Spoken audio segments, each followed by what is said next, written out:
Okay, gising ko nga lang sa mga oras na to at tinignan ko nga sa labas ko ano yung mga ginagawa ng mga kasamahan ko. Nakita ko nga itong sinasur din na gumagawa ng kulungan ng kanyang chikiting. Haha, patong din na pumunta yung lola niya dito para magpapipi sa kanyang daughter-in-law. Hello everyone! Ako nga pala si Erin, ang pilingerang content creator. At tinanong ko nga kung anong nararamdaman nitong lola ni Nasruddin at ang sabi nga niya ay nahihilo daw siya. At ito na nga yung mga ginagawa ng mga kasamahan ko dito sa bahay. At ako naman, wala naman ginagawa dito sa bahay. So kinunan ko na lang yung mga moment namin dito habang nandito pa ako. Tawang-tawa ako kasi butas pala yung pants ni Nasruddin at buti nilang may short siya, haha.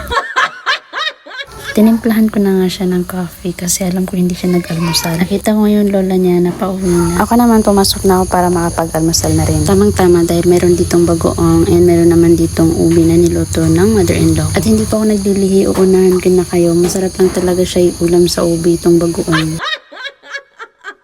Masyado pang maaga pero tingnan nyo naman. Lakas na naman ng palakas yung hangin dito. Pero itong isa ayaw magpatinag kasi gusto daw niya matapos ngayon yan. Sa mga oras na to hindi pa gaano malakas yung hangin. Hindi ko na rin ako na nung gabi kung gaano kalakas yung hangin dito sa amin. Idagdag mo pa na brown out. Grabe, ganda talaga ng weather. So ayun, busy na nga lahat ng tao dito. Kaya ako na yung nagsaing tapos nagluto pa ako ng gulay. Konti nga lang niluto kong gulay kasi konti lang naman kami dito sa bahay. At patapos na nga rin sila sa ginagawa nila dito sa bahay ng mga pato na nabili namin. Ito na nga yung simula na unti-unti nang umuulan at palakas na rin ang palakas. Nagkasabay na nga rin yung malakas na ulan at saka hangin kaya nakakatakot. Sa sobrang lakas ng hangin kahapon, natumba yung coconut tree malapit dito sa bahay. Ako na hindi natatakot pero dahil takot yung mother-in-law ko at saka yung apo niya. So ayun, sa kanila ako natakot, hindi sa malakas na hangin.